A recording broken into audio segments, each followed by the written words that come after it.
Obrigado.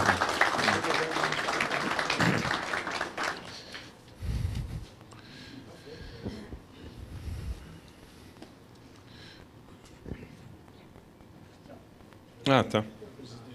Posso operar aqui. Tá bom, obrigado. Bom, boa noite, senhoras e senhores. Obrigado, presidente. Bom, o objetivo dessa apresentação, como o título coloca, é mostrar, na visão da Petrobras, qual a contribuição do desenvolvimento dessa bacia de Santos. Eu vou mostrar até em breve um pequeno filme para que os senhores entendam tecnicamente o que é o desenvolvimento da Bacia de Santos, né, que é uma bacia sedimentar, é a maior bacia offshore brasileira, com mais de 350 mil quilômetros quadrados, e os impactos no desenvolvimento da Baixada Santista e do próprio estado de São Paulo, e também dos outros estados, até porque essa bacia sedimentar, ela se estende desde Cabo Frio, no estado do Rio de Janeiro, até Florianópolis, em Santa Catarina. Então, atravessa 4 estados da federação, e em Santos, onde a Petrobras instalou... Vou mostrar, o pré-sal é só um pedacinho. Então, o pré-sal é uma das áreas mais profundas dessa bacia sedimentar.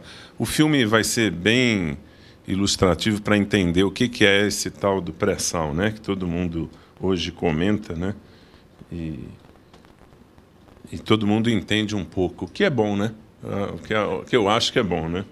Antigamente, né, a gente ficava satisfeito, né, que o brasileiro, em qualquer esquina, falava de futebol, né. Hoje ele também fala de pré-sal. Então, isso é bom. Tá? Então, vamos lá.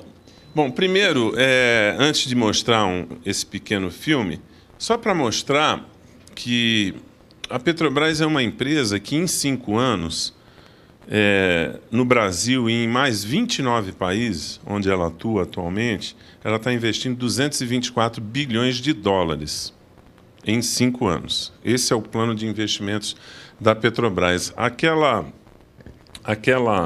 fatia que está em verde mais escuro, o laser é o do meio? É o do meio? Essa fatia aqui verde são os investimentos em exploração e produção. O que é exploração e produção? É desde a pesquisa de petróleo, de gás natural, a fase de perfuração em busca de novas jazidas, depois a implantação dos projetos de produção, no caso de jazidas que são descobertas, e a produção propriamente dita. Esse é o segmento chamado exploração e produção.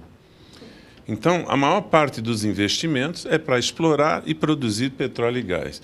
Essas outras fatias, aqui é a área de abastecimento, por exemplo, as refinarias. 5 novas refinarias serão construídas no Brasil até 2020. E as outras fatias, as outras áreas, como a área de gás e energia, petroquímica, a área de distribuição. Aqui, só para que os senhores e as senhoras tenham uma ideia, esses são os grandes direcionadores desse plano de negócio. Então, eles têm basicamente 3 eixos chaves, né? A Petrobras é uma empresa que vai fazer 58 anos esse ano. E ela passou por várias fases ao longo desses 58 anos. Em 1953, quando a Petrobras foi criada, a produção de petróleo no Brasil era de 3 mil barris por dia. 2.700 mil barris por dia. Não era nem de 3 mil. Hoje é de mais de 2 milhões de barris por dia. E nós chegamos no estágio onde chegamos graças a um foco grande em desenvolvimento de novas tecnologias, em expansão desses limites. Essas aqui são áreas do conhecimento que vão fazer com que a autossuficiência que o país conquistou em 2006 seja efetivamente sustentável nos próximos 20, 30, 40 anos. Então, exploração de novas fronteiras, maximização da recuperação de petróleo, logística na área do pré-sal, desenvolvimento de uma nova geração de sistemas marítimos, caracterização da rocha, que são as jazidas produtoras do pré-sal e outros reservatórios. Quando eu usar a expressão reservatório, é a jazida, é a rocha que contém petróleo e gás lá embaixo. Soluções logísticas do gás natural em ambientes remotos. A gente vai ver a complexidade da Bacia de Santos, otimização e confiabilidade operacionais, próprio investimento no parque de refino. Agora, nada disso vai funcionar se nós não trabalharmos com o segundo eixo, que é o eixo da sustentabilidade. Então, gerenciamento de água, de efluentes, de CO2 e outras emissões, a eficiência energética. E também agregando valor e diversificando os produtos, né? Inovando em combustíveis, investindo em petroquímica, em gás químico, em biocombustíveis, em energia de outras fontes renováveis. Então, através desses 3 grandes eixos é que está a nossa estratégia de crescimento. Queria mostrar que, para dar suporte a essa indústria, e aí a gente já começa a fazer uma primeira reflexão em relação à contribuição para o desenvolvimento da Baixada Santista e do Estado de São Paulo, será necessário um planejamento e entrega de novas embarcações, como navios de grande porte, barcos de apoio, plataformas de produção, outros tipos de sistema, sondas, muitas sondas estão sendo contratadas. Então, para os senhores terem uma ideia, nós estamos aqui nesse momento, no mar da Bacia de Santos, entre Cabo Frio e Florianópolis, nós temos hoje, nesse momento, 25 grandes unidades operando, 17 sondas de perfuração e 7 plataformas de produção. Há 4 anos atrás, nós tínhamos uma plataforma de produção e 2 sondas de perfuração. Há 4 anos atrás. Hoje nós temos 25 unidades operando. Em cada unidade dessa, nós temos, em média, 100 trabalhadores. Hoje. 2.500 pessoas hoje trabalhando. Além dessas 2.500, nós temos que ter outras 2.500 de folga. 5.000 pessoas trabalhando em operações da Bacia de Santos. Toda a parte logística, cada plataforma dessa precisa de barcos de apoio, com outras equipes. E tem as equipes que dão suporte em terra. E esse número, nós vamos sair, para que os senhores tenham uma ideia, de 7 plataformas de produção hoje, nós vamos ter mais de 40 em 2020. E as sondas, que hoje são de perfuração, que são 17, nós vamos passar de 50. Pega esse número e coloque 100 pessoas em cada turno de trabalho.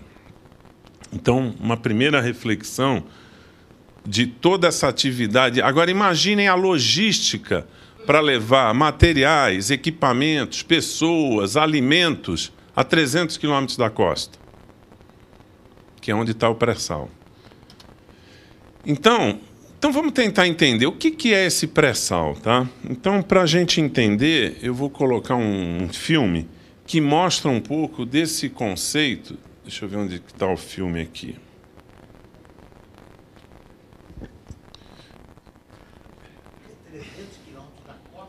Vou mostrar agora.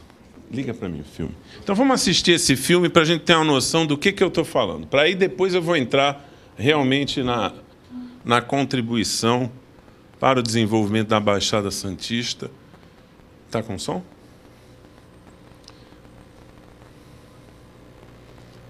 É que o som vai aumentando devagarzinho. Vamos ver.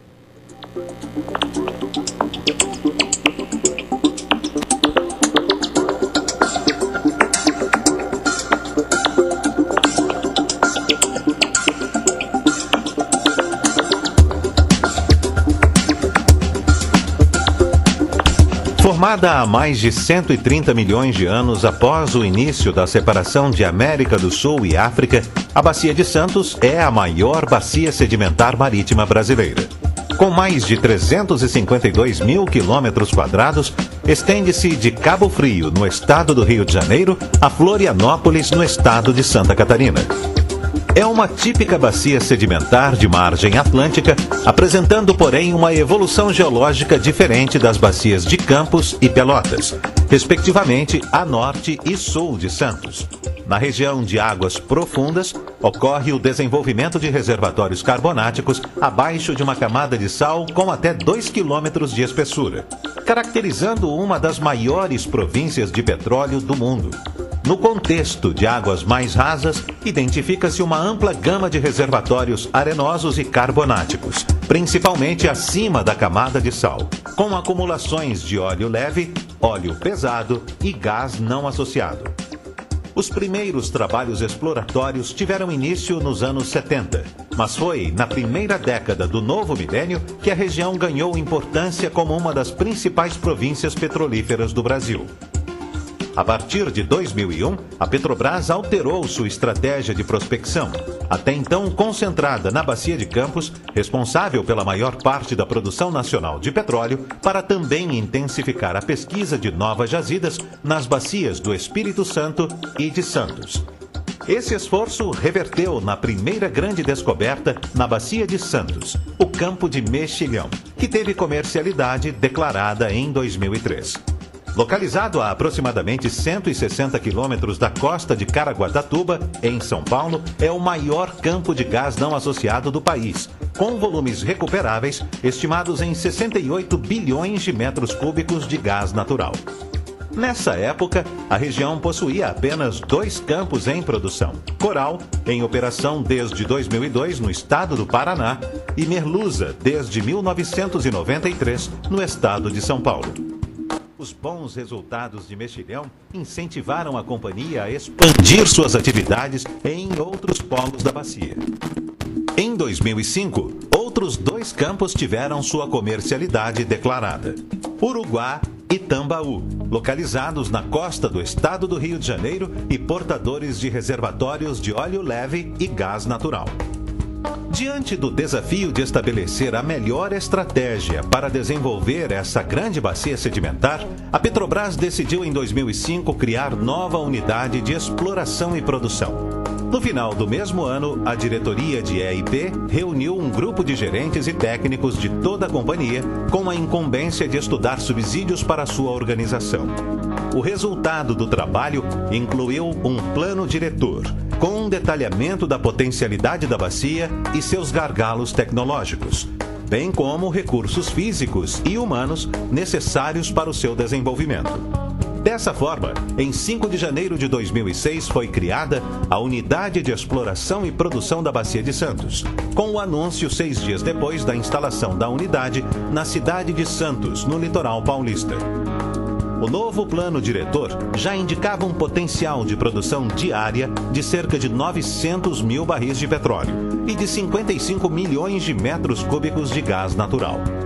Os rumos da exploração e produção de hidrocarbonetos na Bacia de Santos mudariam rapidamente com a conclusão da perfuração do primeiro poço na área do pré-sal, o RJ617, finalizado em 2006 no prospecto Paraty do bloco BMS-10, na costa do Rio de Janeiro.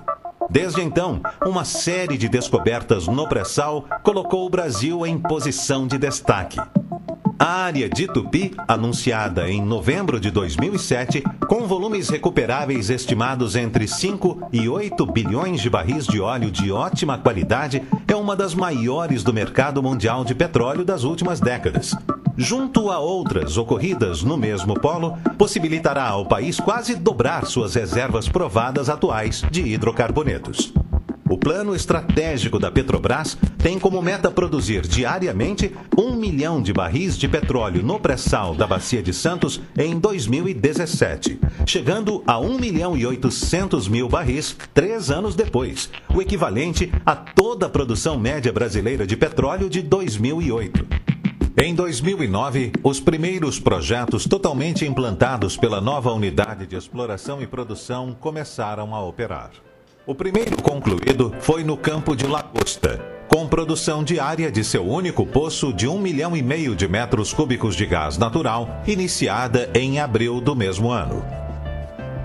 O poço é interligado à plataforma de Merluza, distante 6 quilômetros de Lagosta e 180 quilômetros da costa de Praia Grande, em São Paulo. Em 1º de maio de 2009, a Petrobras começou a operar o teste de longa duração TLD na área de Tupi, por meio do FPSO BW Cidade de São Vicente, produzindo cerca de 14 mil barris por dia de petróleo leve, com o objetivo de conhecer melhor os campos gigantes descobertos no polo pré-sal a partir de 2006. Em 22 de março de 2010, as áreas de Tiro e Sidon, descobertas em 2008 na parte sul da Bacia de Santos, também começaram a produzir, por meio de um teste de longa duração. Com volumes diários de aproximadamente 17 mil barris, a plataforma SS-11, a 210 quilômetros de Itajaí, em Santa Catarina, produz petróleo leve de ótima qualidade. A implantação de um sistema definitivo para a área está na fase de concepção e deve operar em 2012, com produção diária estimada em 80 mil barris de óleo.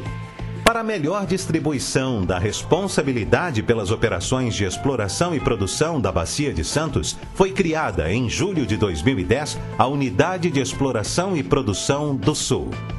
A unidade, sediada no município de Itajaí, em Santa Catarina, passou a responder pelas operações da parte sul da Bacia de Santos, permitindo também à unidade da Bacia de Santos maior direcionamento às operações nos polos Uruguá-Tambaú, Mexilhão, Merluza e Pré-Sal. No segundo semestre de 2010, é concluída a instalação da plataforma de Mexilhão PMXL1, com capacidade de processar diariamente até 15 milhões de metros cúbicos de gás natural e 20 mil barris de condensado do campo de Mexilhão. Esta unidade de produção atinge uma altura total de 227 metros, equivalente a um edifício de 58 andares. Já o projeto Uruguá-Tambaú, cuja operação também começou em 2010, tem produção diária estimada, nos primeiros anos de explotação desses campos, de cerca de 9 milhões de metros cúbicos de gás natural e 35 mil barris de óleo leve e condensado. O sistema, com esses dois campos distantes 13 quilômetros entre si, tem sua produção processada no FPSO Cidade de Santos, com capacidade de produzir até 10 milhões de metros cúbicos de gás natural e 40 mil barris de óleo leve e condensado por dia. Ainda em 2010, o FPSO Dynamic Producer iniciou outro teste de longa duração no pré-sal na área de Guará, com produção de 14 mil barris por dia de petróleo leve. Mais 16 testes de longa duração estão previstos no pré-sal da Bacia de Santos até 2013, através dos FPSOs BW Cidade de São Vicente e Dynamic Producer. O ano de 2010 também marca a primeira produção comercial no pré-sal da Bacia de Santos, o projeto piloto de Tupi, com capacidade diária de 100 mil barris de óleo e 5 milhões de metros cúbicos de gás, realizado com o FPSO Cidade de Angra dos Reis. O gás de Tupi, assim como o de Uruguá, Tambaú e Mexilhão, é escoado por uma malha de dutos até a unidade de tratamento de gás Monteiro Lobato, a UTGCA, localizada em Caraguatatuba. Com capacidade total de processamento de 18 milhões de metros cúbicos por dia de gás natural, a UTGCA ocupa uma área total de cerca de 1 milhão de metros quadrados e contempla a possibilidade de obras de expansão para receber ainda mais gás proveniente do pré-sal. Outros dois projetos pilotos entram em produção em 2013, em Guará e Tupi Nordeste, ambos com capacidade diária para produzir 120 mil barris de óleo e 5 milhões de metros cúbicos de gás natural, respectivamente através dos FPSOs Cidade de São Paulo e Cidade de Paraty. As duas unidades afretadas pela companhia contemplam a utilização de grande conteúdo local em suas construções, fortalecendo assim o mercado interno brasileiro. Para atingir a produção desafiante de 1 milhão de barris diários no pré-sal da Bacia de Santos, a Petrobras contratou a fabricação em série de 8 cascos de navio plataforma, chamados FPSOs replicantes, a serem construídos em Rio Grande, no estado do Rio Grande do Sul. A atividade exploratória continua intensa e esse cenário deverá permanecer nos próximos anos. Há 10 sondas de perfuração operando na área e novas sondas já foram contratadas para iniciarem operação até 2012. Muitas outras serão construídas no país, contribuindo para o fortalecimento da indústria nacional. A Petrobras construirá, na cidade de Santos, sua sede definitiva, visando reunir em um único local os 5 endereços ocupados hoje pela companhia no município. Para isso, em 2008 foi adquirida uma área de 25 mil metros quadrados no bairro histórico do Valongo, onde serão construídas 3 torres, cada uma para cerca de 2 mil pessoas, que serão as responsáveis pela coordenação das operações da bacia.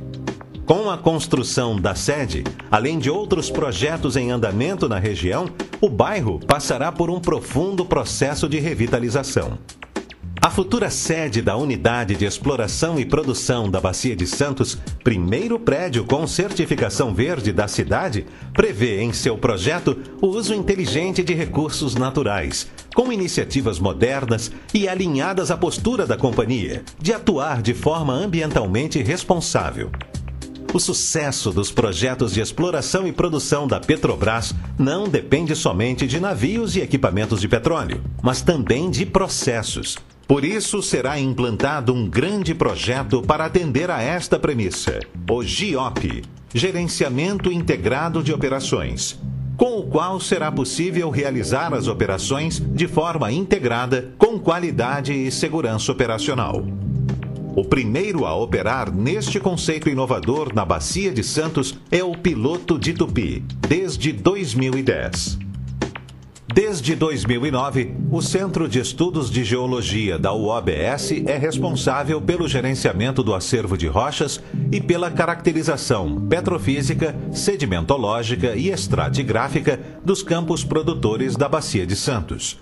Estas análises dão suporte aos estudos para locação de poços, otimização dos reservatórios e descobertas de novos campos de óleo e gás. Para dar suporte às operações, hoje são utilizadas 3 áreas de apoio aéreo a partir dos aeroportos de Jacarepaguá, no Rio de Janeiro, Itanhaém, em São Paulo e Navegantes, em Santa Catarina. Além de 3 outras para apoio marítimo, em Macaé, no Rio de Janeiro, e em Itajaí, em Santa Catarina. 2 novas bases logísticas completas também estão em estudo, em Itaguaí, no Rio de Janeiro, e em parte da área da Base Aérea de Santos, no Guarujá, em São Paulo, que oferecerão apoio portuário, aeroportuário e de armazenamento, além de estrutura de defesa ambiental.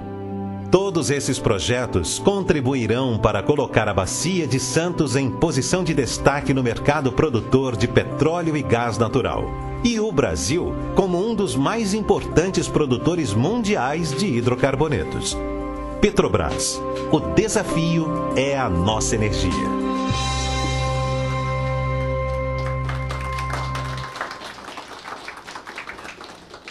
Bom, esse filme, ele faz um balanço dos 5 primeiros anos de operação. Então, para que os senhores e a senhora possam compreender o que já aconteceu.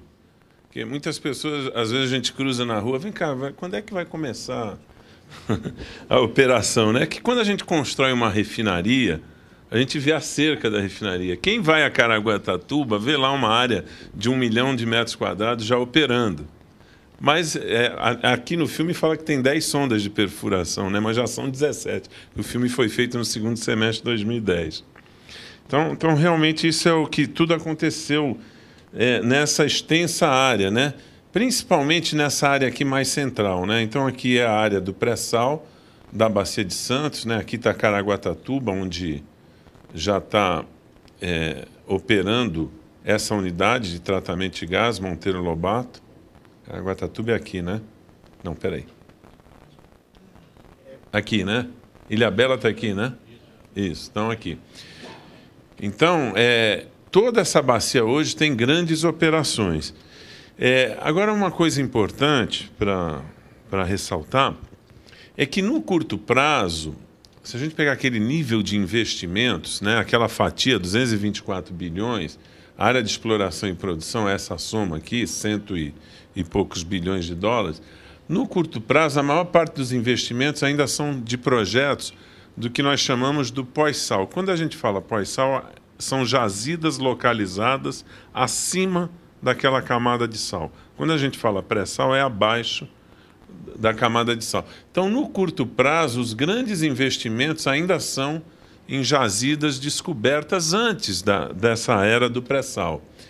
O que vai acontecer com a produção brasileira? Ela vai crescer muito, ela vai sair dos cercas.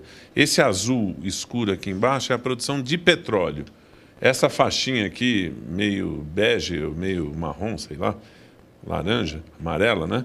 ela, não sou daltônico não, é que eu me atrapalhei, é o gás natural equivalente, e aqui é a produção equivalente no exterior. Então, o Brasil ele é um grande produtor de petróleo, também é um grande produtor de gás natural, mas o que vai dar sustentação ao crescimento da produção é a produção de petróleo e gás natural no Brasil. Então, a produção de petróleo, que hoje está na faixa de 2 milhões e 100 mil barris por dia, vai chegar a 4 milhões de barris em 2020.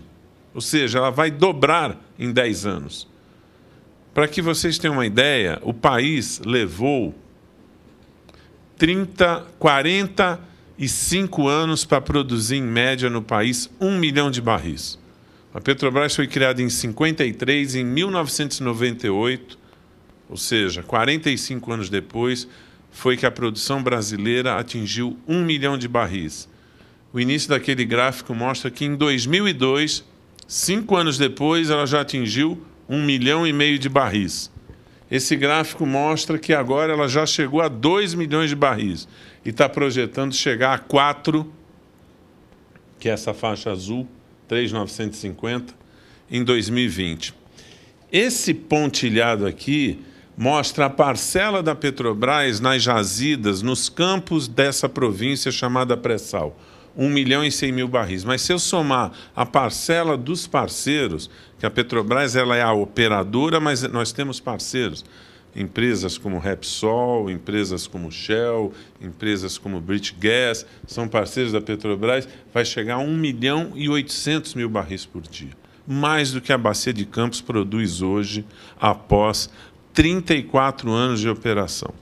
A Bacia de Campos foi descoberta em 74, a primeira produção foi em 1977, ou seja, nós estamos em 2011, 34 anos depois, produzindo 1 milhão e 700 mil barris por dia na Bacia de Campos, de um total no Brasil de 2 milhões e 100.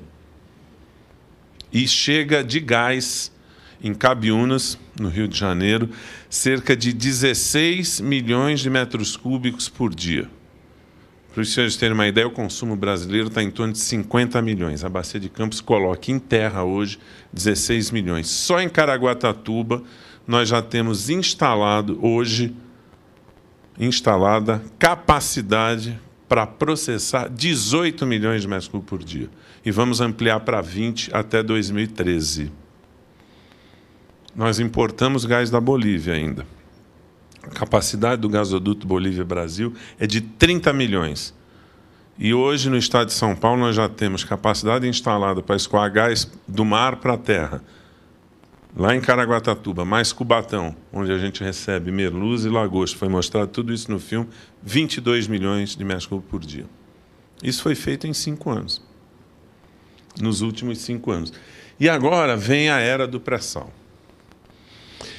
Então, o que vai acontecer da agora para frente é a consolidação dessa autossuficiência que foi atingida em 2006 com essas mega jazidas descobertas no pré-sal da Bacia de Santos.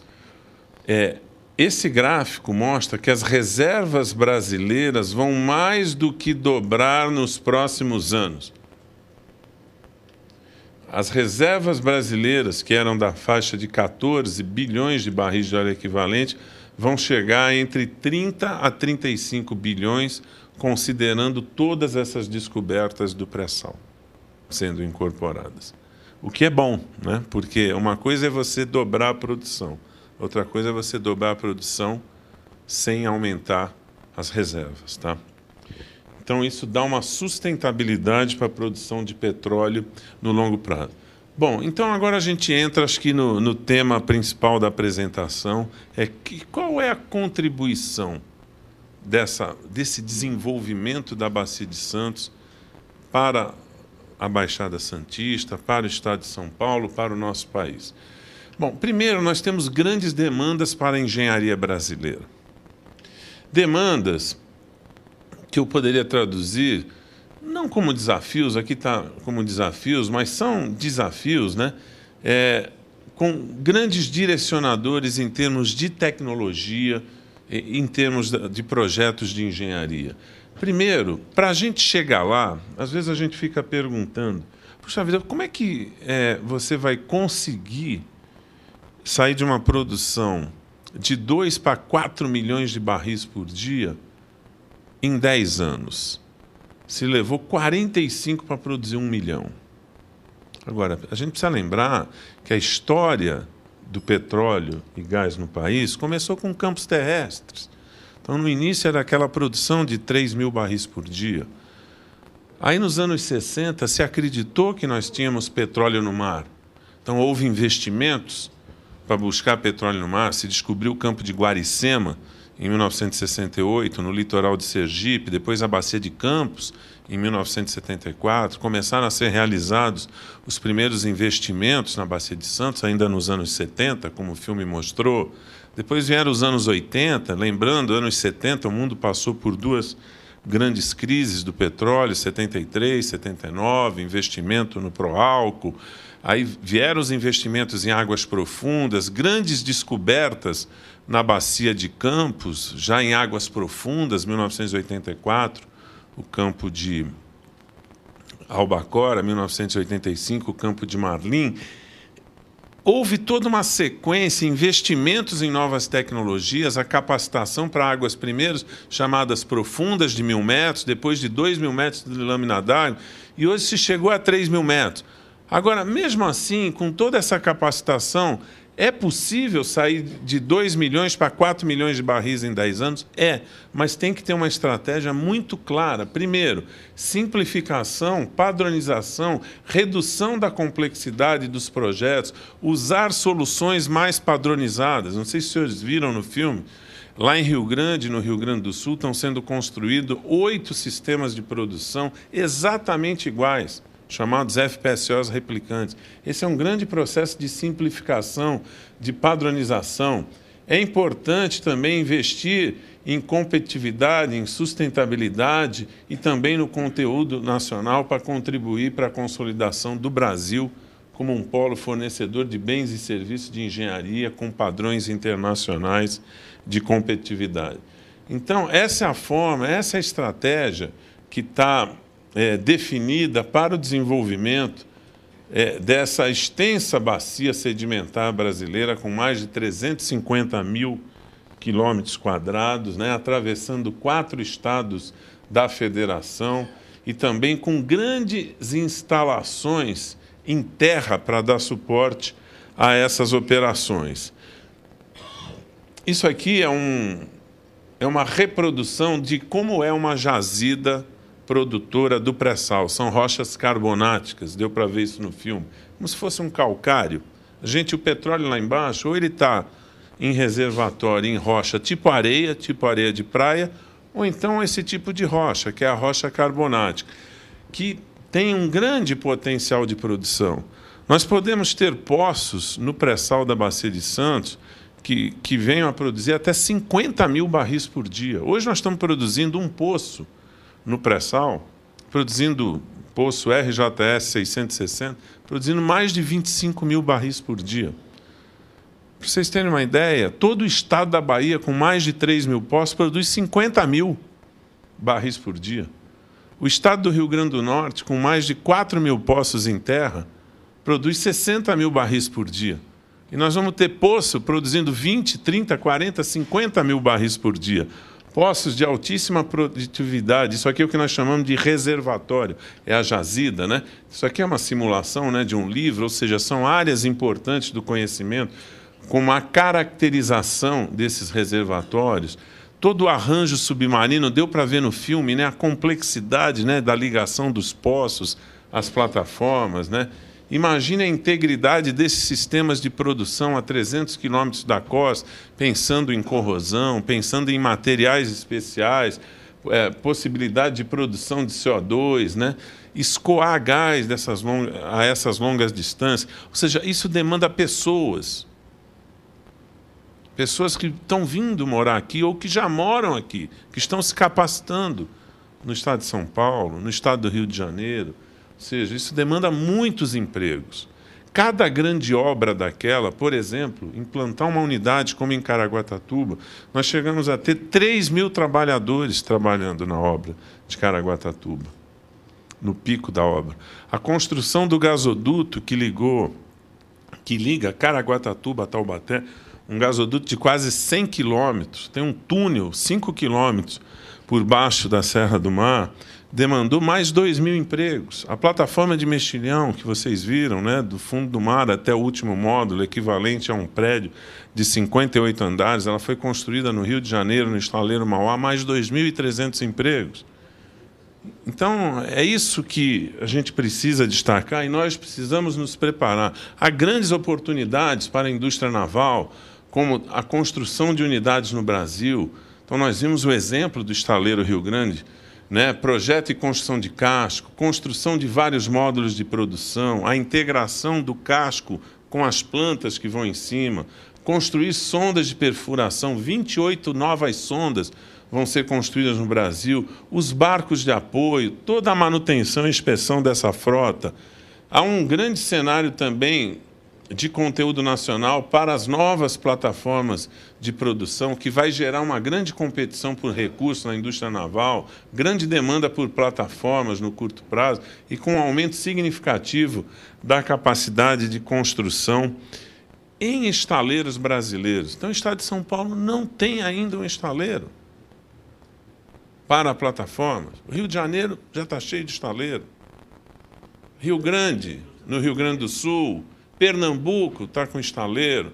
Então, São Paulo fez um grande trabalho, que foi a Comissão Especial de Petróleo e Gás, no governo do Estado anterior. Essa comissão foi criada, um Conselho Estadual de Petróleo e Gás, mas agora é a hora de nós termos um grupo executivo para transformar todo esse grande planejamento em projetos. Indústria de equipamentos, a construção de equipamentos para as unidades de produção e de perfuração. Então, a gente destaca barcos, equipamentos de segurança, movimentação de carga, os vasos de pressão, motores, compressores, turbinas, válvulas, aplicações especiais, como metalurgia, o pré-sal da Bacia de Santos, o gás natural lá produzido, ele contém CO2, esse CO2 tem que ser separado, tem que ser reinjetado para ele não ir para o meio ambiente. Então, mas mesmo assim, a gente precisa de uma planta com metalurgia especial, sistema de ancoragem, por exemplo, com cabos especiais de poliéster, tubos industriais, muitas oportunidades de serviço. Então, a demanda de serviço ela é crescente. Então, projeto e construção de unidades de processamento de gás natural, equipamentos submarinos, os serviços de inspeção submarina, gerenciamento de projetos, manutenção de grandes máquinas. Nós temos grandes necessidades logísticas na Bacia de Santos. Então, uma coisa, como na Bacia de Campos, que é transportar pessoas, equipamentos, materiais diversos, suprimentos diversos, fluidos de perfuração, combustíveis, para plataformas a 100, 120, 150 quilômetros da costa. Agora, imaginem fazer a mesma coisa para 300 quilômetros da costa, que é o caso do pré-sal. E essas bases logísticas vão estar posicionadas aonde? No Rio de Janeiro e em São Paulo. Então, hoje, o filme mostrou, essas bases logísticas estão no Rio, estão em Itajaí e na parte aérea em Itanhaém, em Navegantes, em Jacarepaguá, aeroporto no Rio de Janeiro. E como a gente viu, nós vamos ter uma grande base logística na base aérea de Santos. Nós precisamos de gente, de recursos. Depois que transferiu a escola de pilotos de helicóptero para Natal, a base está subutilizada, foi inclusive transformada em núcleo da base aérea de Santos. Então, recursos humanos, pessoas, profissionais nós precisamos ter. Bom, qual é a estratégia? É realmente investir no nosso país, aumentar o conteúdo nacional para a gente crescer o suprimento de bens e serviços. Como? Primeiro, ampliando a capacidade produtiva de setores que já são altamente competitivos, desenvolver concorrência em setores de média competição, incentivar novos entrantes nacionais, mas também incentivar a associação entre companhias nacionais e internacionais e mesmo incentivar a instalação de empresas internacionais no Brasil. E isso já está dando resultados há alguns anos. Hoje nós temos alguns exemplos de áreas críticas para o desenvolvimento dos projetos de petróleo e gás, de produção de petróleo e gás, que houve realmente, vamos dizer assim, um grande desenvolvimento no nosso país. Eu cito alguns exemplos aqui: equipamentos submarinos. Está aqui, ó, cabeça de poço. Isso aqui é uma árvore de Natal molhada. O termo molhada é porque... O que é árvore de Natal? É um conjunto de válvulas que faz o controle dos poços que fica no fundo do mar. Então, imagina esse conjunto de válvula lá instalado a 2.000 metros de lâmina d'água. Por isso chama molhada, né? Quando ela fica em cima da plataforma, a gente chama de seca. Tá? Manifolds, que são conjuntos de linhas que chegam num equipamento que, a partir desse equipamento, sai uma, duas linhas para a plataforma. Linhas flexíveis, rebocadores umbilicais que levam sinais, fluidos até as águas. Então, esses setores da indústria brasileira atualmente são de alta competitividade. Há 15, 20 anos atrás não eram. Então, mostra que é possível, sim. Ainda tem áreas que nós temos deficiência no país, por exemplo, grandes turbomáquinas. E está aí um belo exemplo, está aqui, eu citei, é mostrado no filme, Estaleiro Rio Grande. É uma fábrica de cascos, aquela sigla que vocês viram no filme, FPSO, é o navio, isso vem do inglês, Floating Production Storage Offloading, ou seja, é um sistema flutuante de produção e armazenamento. E o offloading é a entrega do petróleo. Então, é um navio que recebe petróleo, processa o petróleo, trata o petróleo, armazena e depois escoa. Então, lá em Rio Grande, foi instalada uma grande fábrica de cascos, uma parceria da Petrobras, um grande grupo brasileiro. Uma implantação convencional desse projeto seria realizada em 72 meses. Como a implantação está sendo seriada, isso cai para 33 meses.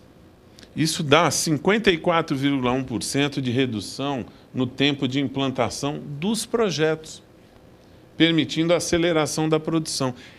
Está aí um exemplo de estratégia que vai permitir que só o pré-sal da Bacia de Santos, em 2017, já produza 1 milhão de barris por dia, daqui 6 anos. Que o país levou 45 anos para produzir. Bom, e o que isso tudo pode contribuir, levar em termos de desenvolvimento, falando da região metropolitana da Baixada Santista, e por que não falar de impactos em todo o litoral paulista? Bom, primeiro, eu queria dizer que o suporte das operações da Bacia de Santos, ele já tem várias cidades com instalações existentes em implantação ou com projetos em estudos, né? Então, nós mostramos em Santos, nós temos a sede. Hoje, o filme está errado, nós não estamos em 5 endereços. Não, estamos em 5. Estamos indo para o 6º endereço alugado. A gente deve começar a obra no Valongo daqui a um mês. Já há um centro de defesa ambiental. Vocês viram no filme um laboratório de geologia, tudo isso rodando. Em São Vicente, essa empresa, IESA Petróleo e Gás, já instalou sua base. Nós contratamos essa empresa para nos prestar serviços de obras e reparos em nossa plataforma, um contrato de 180 milhões de reais em 5 anos. Na Praia Grande, a gente tem o gasoduto Merluza, em Cubatão, almoxarifado, nós temos tratamento de gás na refinaria Presidente Bernardes de Cubatão.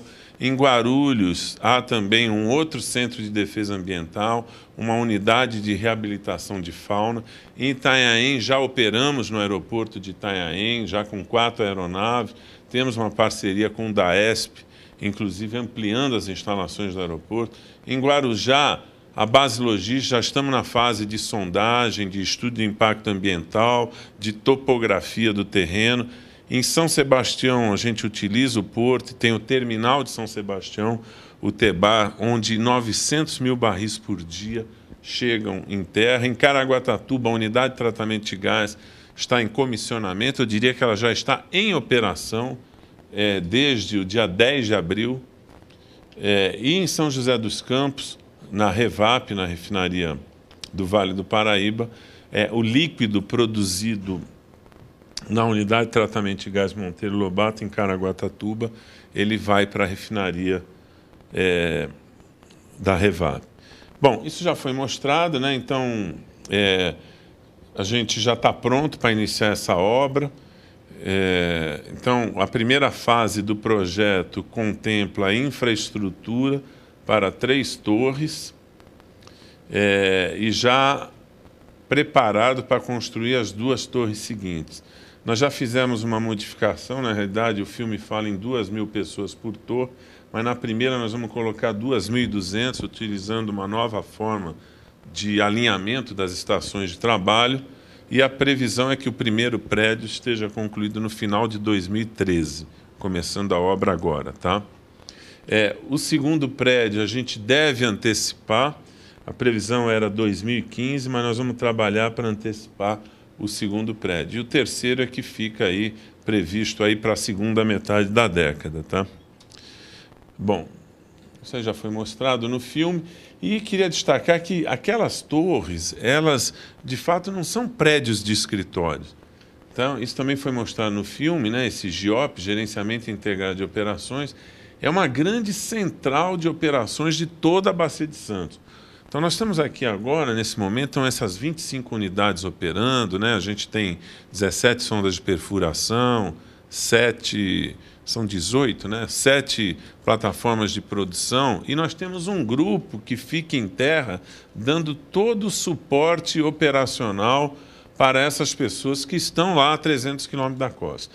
Então, enquanto um poço está sendo perfurado, enquanto uma operação de uma plataforma está sendo realizada, os nossos engenheiros, nossos geólogos, nossos geofísicos, nossos técnicos, eles ficam em terra com as informações online, e quando algum problema pode vir a ocorrer, de uma forma antecipada, essas equipes já são orientadas, tá?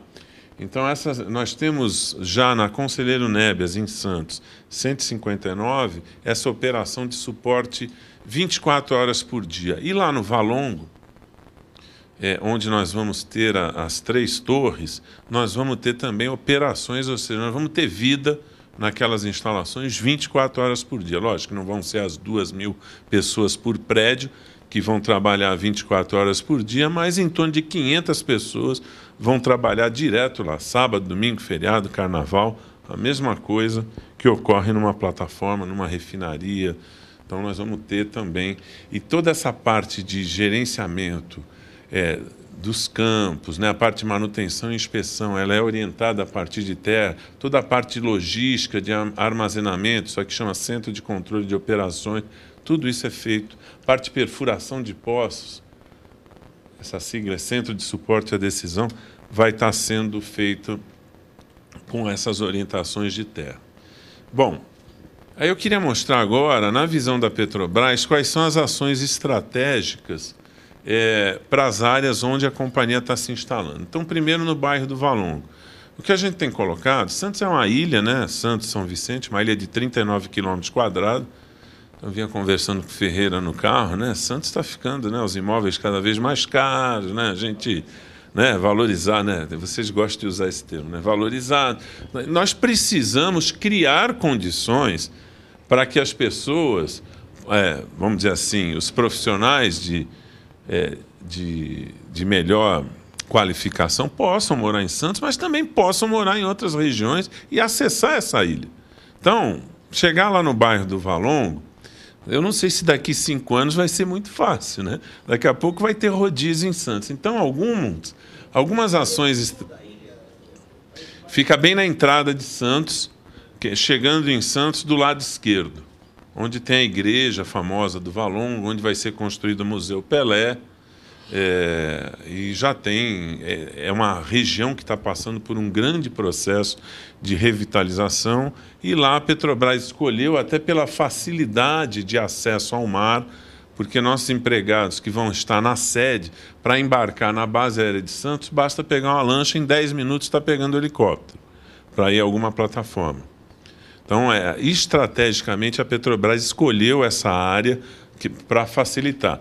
Então, junto com a Prefeitura de Santos, foi elaborado um plano diretor que agora deve ser transformado em projetos reais, que é a implantação de transporte público de qualidade, a necessidade de um projeto especial de trânsito, em parceria também com a Codesp, a instalação de um mergulhão para retirar o tráfego de caminhões da área, a extensão do VLT, que é um projeto do Estado, né? Um projeto também da Prefeitura, que é o Veículo Leve sobre Trilhos, estender esse transporte até o bairro do Valongo. Já há o compromisso da Prefeitura também de estender as ciclovias até a sede da Petrobras, onde nós estamos incentivando todos os empregados a irem trabalhar de bicicleta. Lá vai ter vestiário, vai ter bicicletário.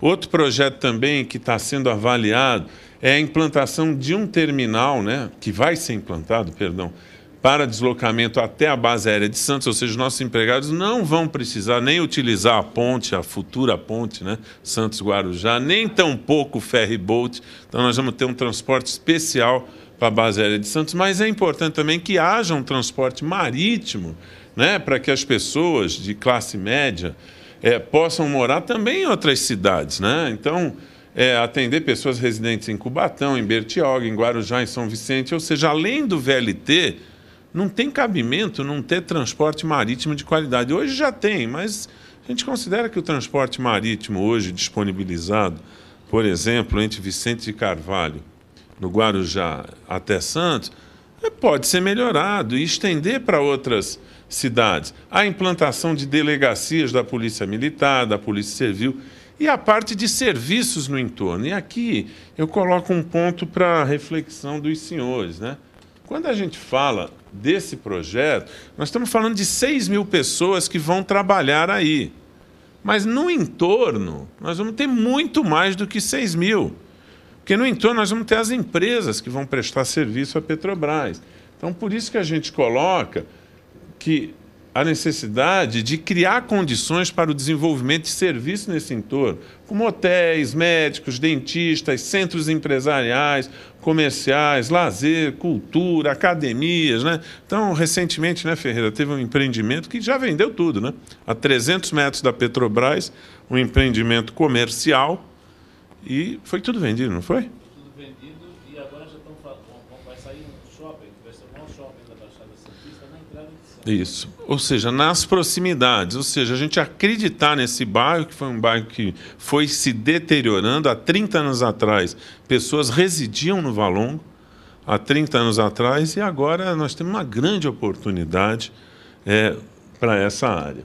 Bom, eu falei das bases de apoio operacional, né? Então, o que são aquelas bases?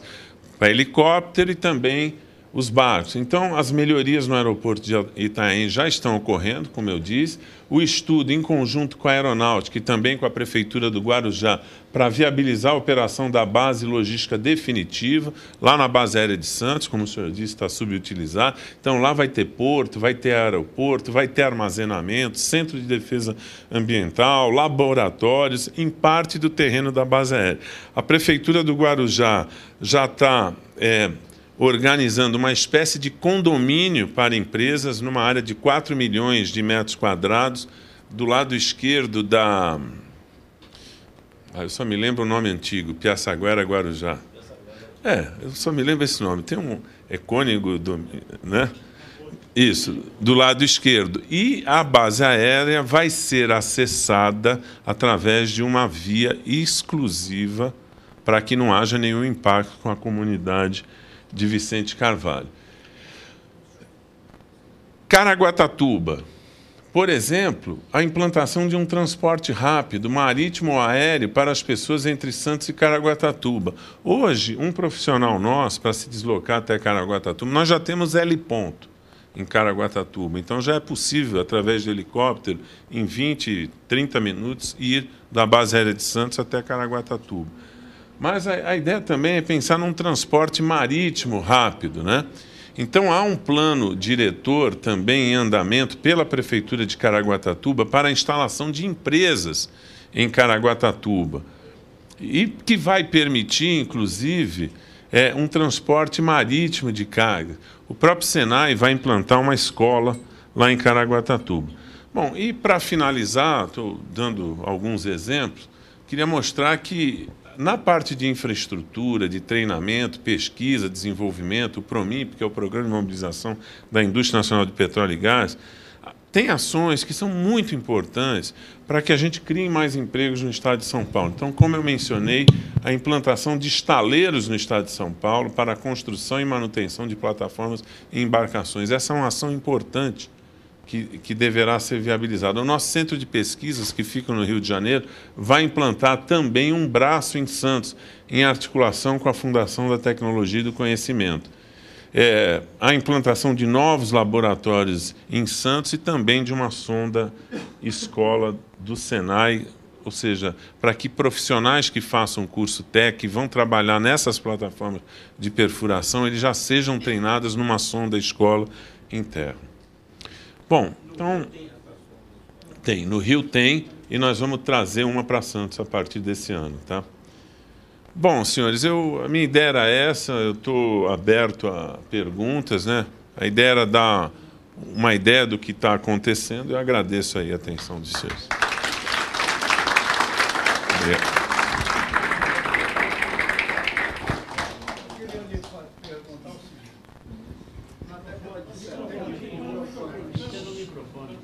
Só o microfone. Boa noite. Boa noite, senhor. Meu nome é Janos, fui engenheiro há 30, 40 anos atrás. A minha pergunta é o seguinte: em Paranaguá, na década de 70 e 80, mais precisamente no Pontal do Leste, foi implantado um grande canteiro para a construção de plataformas. Hoje é um cemitério. Aquela área não podia ser reaproveitada? Poderia, não só... Bom, eu sou de hoje eu resido em Caraguatatuba. Tá? O senhor já visitou a unidade? Não me permitiram. Então... Nem como ex-engenheiro, construí muito para a Petrobras, mas não me permitiram. Mas o senhor falou com quem? Não me permitiu. Então depois eu acerto a sua visita nas instalações. Bom, senhor Janos, é o seguinte, o que aconteceu em Paranaguá, na realidade, o que aconteceu? O país passou por um período nos anos 70 e 80. O que aconteceu nos anos 70, primeiro?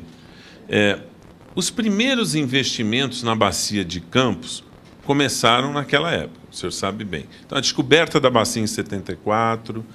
a primeira operação da Bacia de Campos em 77, depois a primeira grande descoberta em águas profundas da Bacia de Campos em 84, né? O desafio de se produzir 500 mil barris por dia.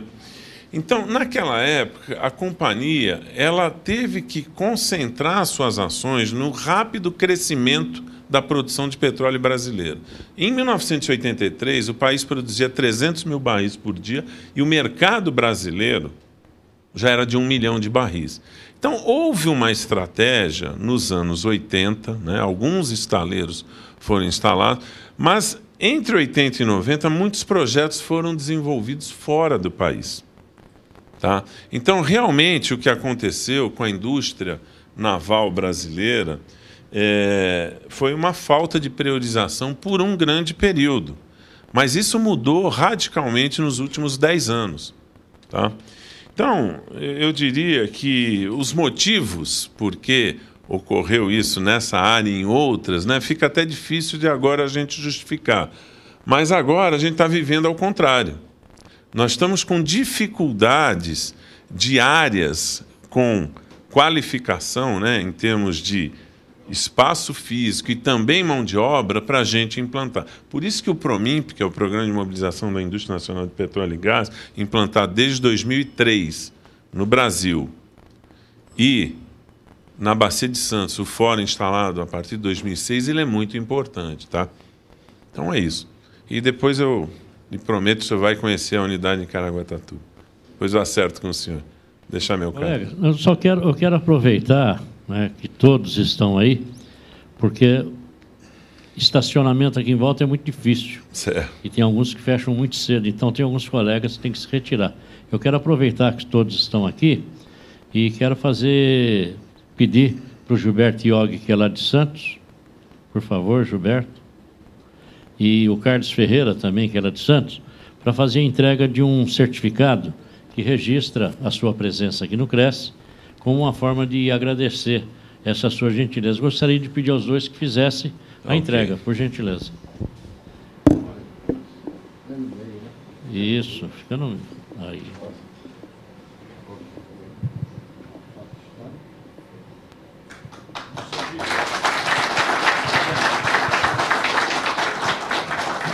Tá, vou passar a palavra para o Carlos Ferreira. Vamos lá, primeira foto. Aí, por favor, Carlos. Boa noite a todos. Meu nome é Carlos Ferreira, sou delegado regional de Santos. Aproveitando o Marcuso aqui, eu queria fazer duas perguntas, Marcuso. A primeira, eu quero saber, por exemplo, há alguns anos atrás, muitos jovens saíam da cidade ou da nossa região para procurar outros municípios, ou vir para São Paulo, ou até para outros estados, ou até para fora do país, para trabalhar ou para ter um estudo melhor. Então, eu queria saber essa parceria, se existe, da Petrobras, junto à prefeitura, aos municípios, aos prefeitos dos municípios, em relação à capacitação do jovem, para que ele não venham pessoas de outros estados para trabalhar e para tirar empregos das pessoas que estão desempregadas na nossa região e que precisam dessa capacitação. Se tem alguma parceria com a Petrobras para que isso venha ajudar o trabalhador de Santos? Tá ok, Ferreira. Bom, existe sim, tá? O grande exemplo é o PROMIMP, Programa de Mobilização da Indústria Nacional do Petróleo e Gás. Ele atua em duas frentes, né? Que é o desenvolvimento da indústria fornecedora de bens e serviços e a capacitação de profissionais, tanto profissionais de nível médio, como de nível técnico, como de nível superior. Os profissionais de nível médio, todos eles recebem uma bolsa e já milhares de pessoas já foram treinadas, ou seja, várias pessoas que hoje estão... Eu não estou falando daquele trabalhador que presta o concurso e entra na Petrobras. Estou falando daquele trabalhador que é soldador, que é montador, ou seja, eletricista, esses vários caras, pintor, montador de andaime. Esses trabalhadores, eles têm a possibilidade de serem qualificados e tem o que é melhor.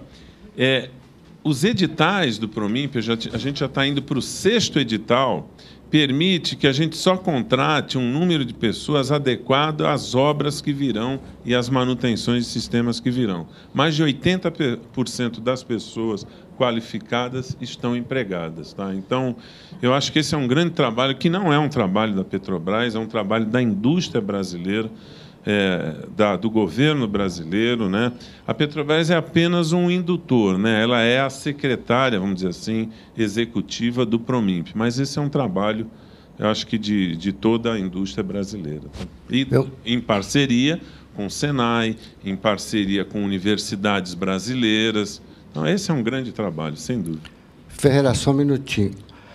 O Vera esteve fazendo uma palestra na Escola Técnica do Estado, a EITEC, e eu fiquei sabendo lá que parece que eles também vão criar, vamos dizer, esses cursos técnicos para oferecer diretamente à Petrobras. Não sei se isso é verdade ou não. Eu escutei isso lá dentro, inclusive da diretora. Não, para que o senhor tenha uma ideia, os nossos técnicos, quando eles são contratados, a gente contrata técnicos de operação, técnicos de manutenção, especializados em elétrica, em mecânica, em instrumentação. A gente tem uma parceria com o SEBRAE, com o SENAI e com várias escolas técnicas brasileiras até para o curso de formação.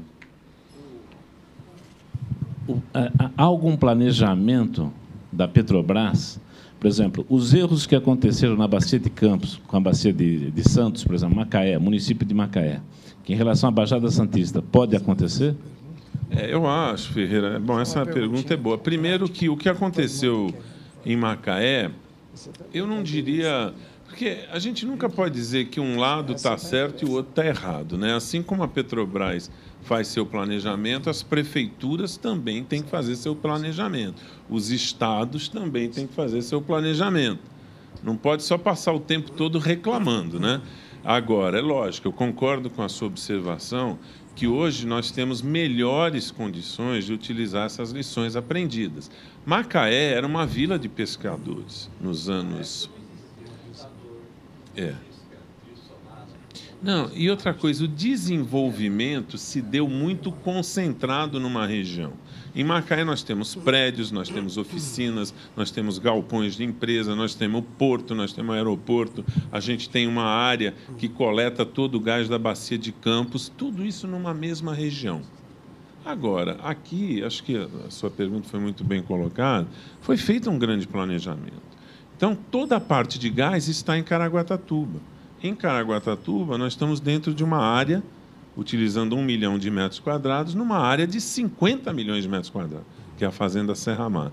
Uma área de pasto, uma área ambientalmente adequada para implantar empreendimentos, com um cinturão verde que está sendo construído no entorno. Então, havendo esse planejamento articulado com a prefeitura, nós podemos evitar impactos indesejados. O mesmo em Santos, eu dei o exemplo do Valongo. Aquele plano diretor, se ele for transformado em realidade, nós vamos ter condição de trabalhar muito bem lá. E o mesmo no Guarujá, onde está a base logística. Então, nós temos uma diferenciação, Ferreira, que os polos de desenvolvimento, eles não estão todos concentrados num lugar só. A Bacia de Santos é muito extensa, atravessa 4 estados, e mesmo dentro de São Paulo há uma divisão desses polos de desenvolvimento. Santos é a parte técnica, administrativa, coordenação das operações, braço do centro de pesquisa. Caraguatatuba, a parte de gás natural, coleta do gás natural. Base Aérea de Santos, no Guarujá, a parte logística. Então, só aí eu acredito, Ferreira, que nós não teremos os mesmos problemas. Golfo do México. Em relação à própria natureza, à própria valorização e, ao mesmo tempo, a desvalorização. O acidente que aconteceu, o que pode ocorrer na Baixada, na nossa região? Assim, falar daquele acidente que aconteceu, né, com um grande vazamento de petróleo no ano passado, o que eu posso afirmar é o seguinte: primeiro, que nenhuma empresa de petróleo estaria preparada para lidar com o tamanho, com a magnitude daquele acidente. Então, o que nós temos que trabalhar? Primeiro, trabalhar na prevenção, na área de segurança de poço. Onde for possível, instalar redundâncias. Redundância, ou seja, se eu tenho uma válvula que bloqueia uma eventual pressão, eu tenho que ter outra, porque se essa falhar, eu tenho a outra. Se eu tenho um sistema que ele me faz, vamos dizer assim, um tipo de vedação, eu tenho que ter outra se esse falhar. Como é avião, Então, o que nós temos que fazer? Primeiro, investir em engenharia de poço. Segundo, testar os equipamentos. Então, isso é outra coisa que nós fazemos. A cada turno, todos os equipamentos são testados, no que se refere à pressão, no que se refere aos sistemas de segurança, os sistemas de posicionamento das plataformas. Então, isso é muito importante, se investir na prevenção. Agora, em paralelo, a gente tem que se capacitar também para eventuais vazamentos. Lógico, tentando evitar um vazamento grande, investindo, né, em sistemas redundantes. Mas hoje, por exemplo, só para que os senhores tenham uma ideia, nós temos 9 barcos chamados Oil Recovery, ou seja, que recuperam óleo num eventual vazamento, que ficam na Bacia de Santos. Não, ficam à disposição. Nós gastamos 30, 40 mil dólares por dia com cada um desses barcos, só para suporte num eventual vazamento. Então, aí, ou seja, já é um plano de contingência. Não, eles ficam na Bacia de Santos. Por exemplo, se eu tenho uma unidade mais arriscada acontecendo, a gente já manda 2 barcos para aquela região. Se ela é mais arriscada ainda, eu mando os 2 melhores. Eles já ficam lá. Então, é uma forma, né, que a companhia, lógico, há uma exigência do órgão ambiental, mas há também a proatividade da empresa. Então, hoje de manhã, por exemplo, eu tive uma reunião lá em Santos, onde o tema foi segurança. Nós estamos com uma operação para ser iniciada numa área importante da Bacia de Santos, e nós deliberamos, vamos colocar um barco a mais de stand-by preparado. Então, Ferreira, respondendo a tua pergunta, o que aconteceu lá não é uma situação para ser gerenciada por uma empresa. Aquilo realmente foi um evento grande, né, de grandes dimensões. Então, primeiro, se investir em prevenção, treinar as pessoas, implantar sistemas com redundância, testar equipamentos. Então, uma coisa que tem que ser feita terminou um turno de trabalho, vem uma nova turma, testa tudo de novo antes de começar. É assim que a gente tem que atuar. Evitar.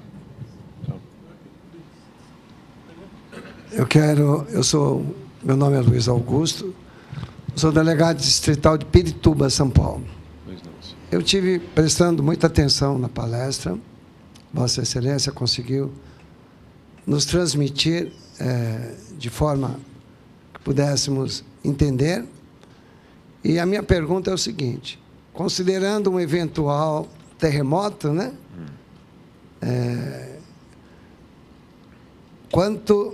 Qual é a possibilidade, né, de superar uma crise no pré-sal? Bom, pelos estudos na área, nós já tivemos um aqui em 2007, se eu não me engano, né? Que inclusive tremeu aqui em São Paulo, na Paulista, né? Mas pelas as nossas análises, nós não estamos numa região considerada de alto risco. Inclusive, nesse evento específico, ele aconteceu numa região da bacia sedimentar muito profunda lá no embasamento. Então, as análises que nós fizemos e que fazemos sempre, né, é que nós não temos esse risco. Então, nós não estamos em cima de uma falha, a gente não tem uma condição, geologicamente falando, propícia para isso. Tá? Então, eu acho que não há motivo de nos preocuparmos. Quantos anos nós teríamos de benefício da redução do preço do combustível? Essa é uma pergunta que...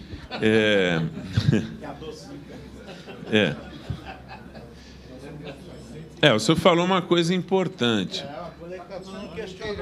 Não, o senhor falou uma coisa importante. O mundo, em 2008, né, entre 2007 e 2008, passou por uma grande crise. O petróleo chegou a $150 o barril. Depois ele caiu a 38. Né? Hoje já está mais de 100. Quando ele subiu a 150, em 2 anos, ele mais do que dobrou, a Petrobras manteve os preços estáveis.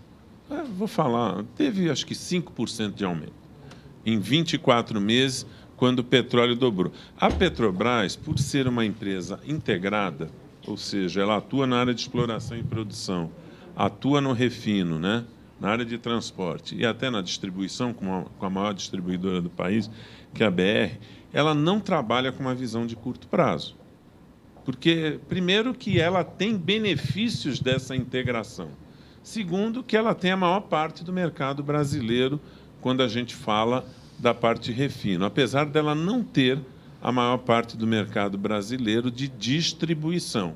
O mercado é livre na área de distribuição. Então, por ela ser uma empresa integrada, ela não atua com uma visão instantânea de curto prazo para repassar aumentos do petróleo. Tá? Então, essas avaliações, porque não adianta nada você gerar um aumento se o mercado de distribuição ele é livre.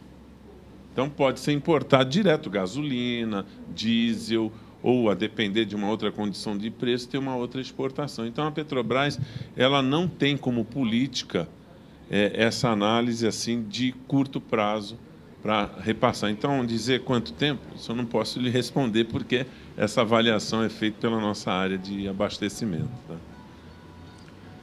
Boa noite. Boa noite. Boa noite, meu nome é Zé. Eu quero voltar ao tema que é a oportunidade de negócio lá na Baixada, né? Porque a gente de vez em quando foge até pelos interesses sociais que a gente tem no desenvolvimento do Brasil, essa coisa toda. Mas o tema aqui é focado na região, oportunidade de negócios lá. Então, vamos pensar no seguinte: dinheiro gera dinheiro, né? A gente sabe que lá tem que se investir em infraestrutura e tudo mais. Por exemplo, portos, aeroportos, arruamento, pavimentação, transporte e tudo mais. Isso envolve uma cifra, um valor, né? E esse valor é que vai desenvolver oportunidades para o local, para realmente os corretores ganharem dinheiro lá. Então, qual vai ser a média de investimento, tanto direto da Petrobras quanto indireto, na região nos próximos 10 anos? Quando o senhor fala na região da Baixada Santista... Da Baixada Santista, porque nós estamos especificamente lá. Sim, uma previsão. Tá. Os investimentos... É bom, a sua pergunta foi boa. Uma coisa é investir num projeto no mar. Um projeto, uma plataforma no mar, mais os poços, mais os gasodutos, tudo, 5 bilhões de dólares. A sede da Petrobras em Santos é um investimento de cerca de 400 milhões de reais. Na sede da Petrobras em Santos. Uma base logística é investimento para mais de 1 bilhão de reais. No Guarujá, o investimento, por exemplo, na unidade de tratamento de gás Monteiro Lobato, em Caraguatatuba, foi um investimento aí na faixa de 2 bilhões de reais. Então, isso aí depende do projeto, tá? Mas são investimentos nessa magnitude.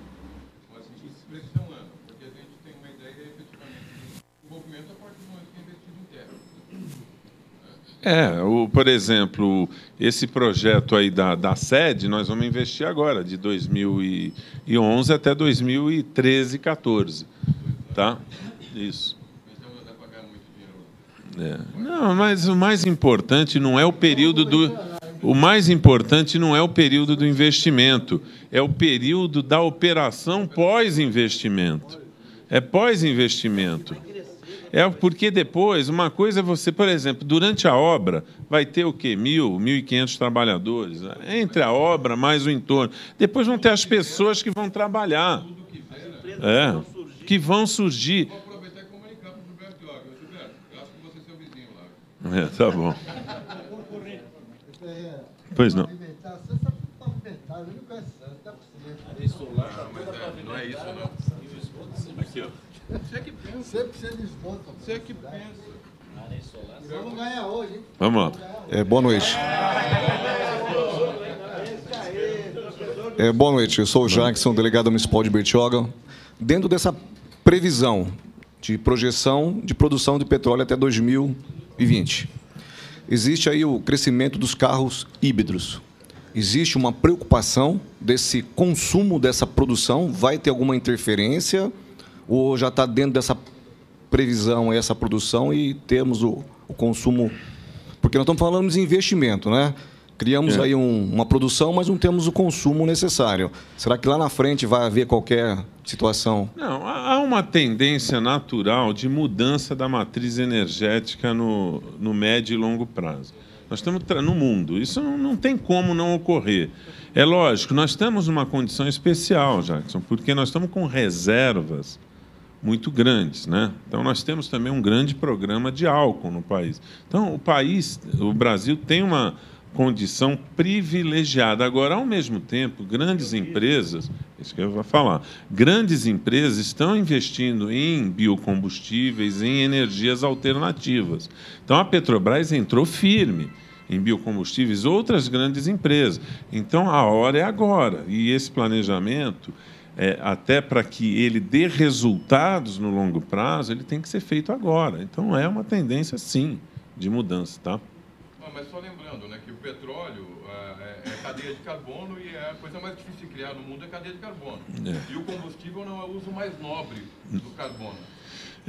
O ideal seria como matéria-prima, mas, por enquanto, é o que é mais rentável, né?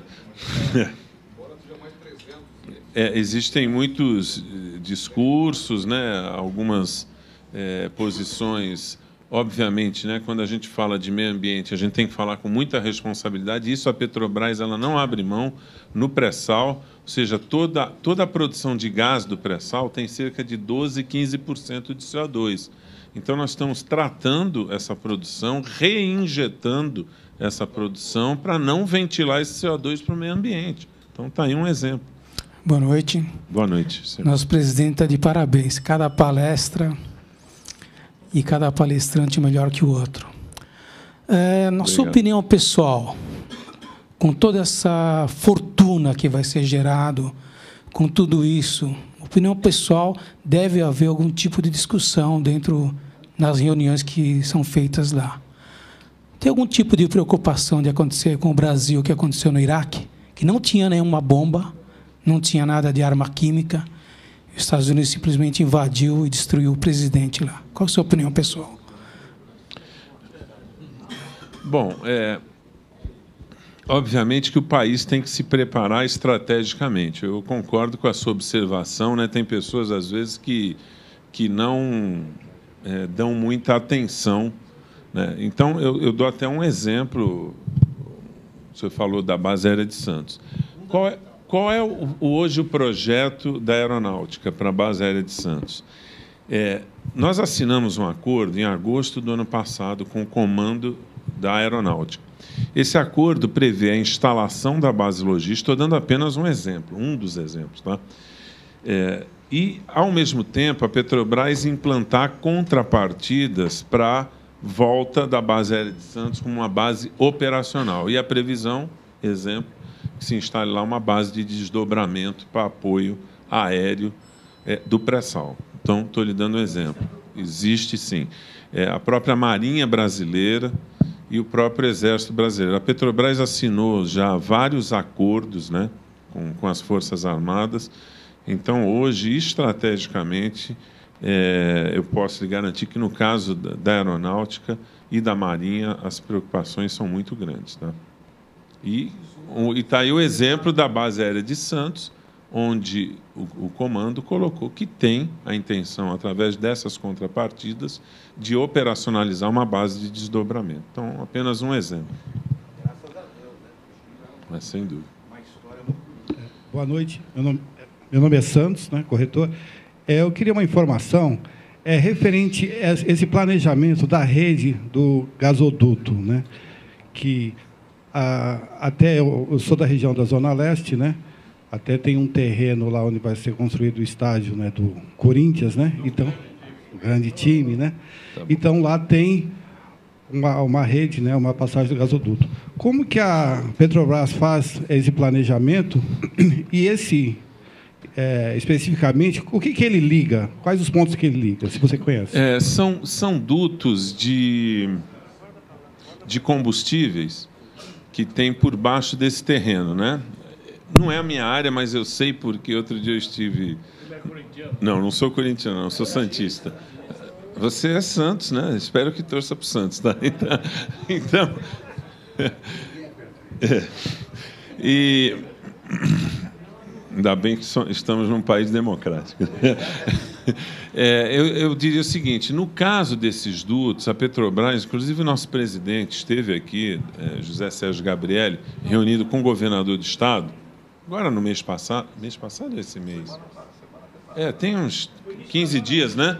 E eu tive a oportunidade de participar dessa reunião. E a Petrobras já apresentou um cronograma de retirada dos dutos, tá? Já tem um cronograma prevendo o desvio. Então, isso está tudo acertado. Tá? Eu só não sei a data precisa, porque não é minha área, mas o nosso presidente assumiu compromisso em fazer esse desvio. Ou seja, o que vai ter que ser feito? Vai ter que ser feita uma obra, né, para fazer o desvio. Só isso. Não é nada complicado, não. Então, as obras não começam em maio? Não... Por conta, eu acho que o problema não é esse, né? Por esse item, né, específico, isso não seria empecilho, não. A Petrobras já se pronunciou oficialmente, através do nosso presidente, que ela vai promover o desvio. Então, uma curiosidade, até de informação, né, para o corretor, essa questão aí de você trabalhar áreas, né, e saber que lá passa, né, uma rede, né, uma tubulação. Isso aí tem um mapa, lógico que tem. Que é divulgado tudo isso. Onde que a gente consegue essas informações? Não, depende, né? Se for na Petrobras Transporte, que é a Transpetro, ou na área de gás e energia. Se a gente está falando de rede de distribuição, com a distribuidora de gás, no caso a Comgás. Então, essas empresas elas têm obrigação de fornecer, sim. E é tudo mapeado, sim, tudo sinalizado. Ok, obrigado. É. E tem aquelas marcações, né, tipo umas estacazinhas. O senhor pode observar. Pois não, senhor. Padaró, perguntando. O petróleo que é retirado, vocês colocam algo no lugar do petróleo? Senão vai desmoronar tudo. Essa é uma boa pergunta também, tá? Toda jazida, quando ela é produzida, é importante que se dê. Essa é interessante. O petróleo ele não é um lago, né? Ele não é um rio que tem lá embaixo. Ele está nos poros das rochas. Existem vários tipos de rocha. Então, existe a rocha que é tipo uma areia de praia, existe uma rocha que é tipo um calcário, que eu mostrei, que são rochas carbonáticas do pré-sal. Primeiro, que o que é retirado, ele é retirado dos poros muito lentamente. E, ao mesmo tempo, para que a pressão do reservatório, ou seja, dessa rocha, dessa jazida produtora, não caia tão rapidamente, a gente reinjeta água ou gás ou um outro fluido. Então, primeiro, que não há esse risco de desmoronamento, que isso é feito com muito controle, tá? Os poços, quando eles são esgotados totalmente, eles são devidamente abandonados. Isso tem legislação específica no plano de licenciamento ambiental. A gente precisa demonstrar, inclusive, como abandonar uma instalação, tá? Então, isso aí não tem... Então, a sua pergunta, a gente coloca alguma coisa no lugar? Normalmente, a gente repõe com injeção de água ou com injeção de gás, que são jazidas, né? São métodos que nós chamamos de recuperação suplementar, que faz com que a pressão não caia tão rapidamente. A gente recupera o máximo possível, tá? Boa noite. Boa noite. Meu nome é Pimentel.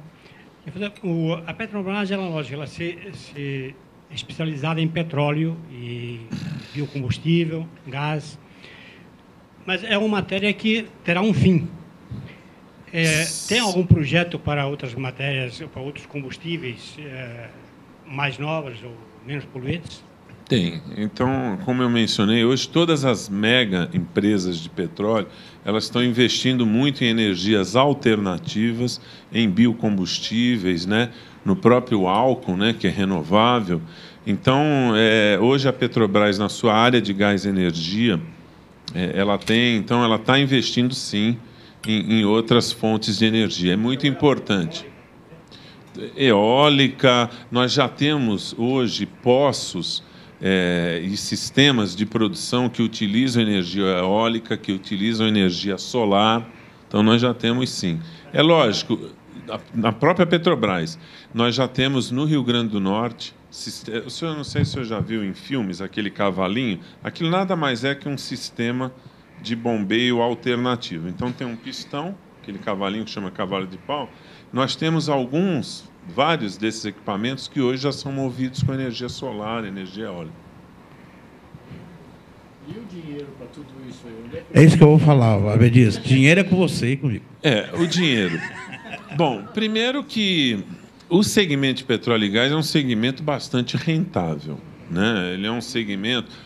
os investimentos são muito altos, sem dúvida. Às vezes a pessoa acha o combustível tá muito caro, né? Poderia... Mas aí ele não é o mais caro do mundo, não. Sabe por quê? Porque a gente tem que ver a carga tributária também. Muito bem lembrado. Mas não é, na refinaria, não é o mais caro do mundo, tá? Então, a gente também tem que ver a carga tributária. Então, quando compara uma coisa, é muito fácil, lógico, para nós como consumidores, eu sou consumidor também, a gente vê o que a gente paga na bomba, né? Mas precisa comparar quanto é o ICMS aqui, quanto é o imposto ali, e também quanto se cobra lá fora. Esse total, quanto seria esse custo Brasil, que é esse imposto enorme? Não, é mais da metade é imposto. Mais da metade é imposto. Tá? Então... Boa noite, meu nome é Márcio. Eu queria fazer uma pergunta sobre se em Santos fizeram alguma parceria com as universidades. Isso eu acho primordial, né? Já que está vindo todo esse treinamento na base nível médio, né? Fizemos sim, Márcio. Nós temos várias parcerias, tanto através da Universidade Petrobras, então tem parcerias com a Universidade de Santa Cecília, na parte ambiental com a Universidade Católica de Santos. Então, a Petrobras promove, sim, várias parcerias. Outra coisa, os nossos empregados, né, engenheiros, geólogos, geofísicos, também muitos deles atuam como professores em cursos de petróleo e gás, então isso é bastante comum, tá? Então, a Petrobras está, por exemplo, dentro da Universidade de Santa Cecília tem instalado uma mini refinaria em Santos, um exemplo. A gente utiliza serviços de laboratório.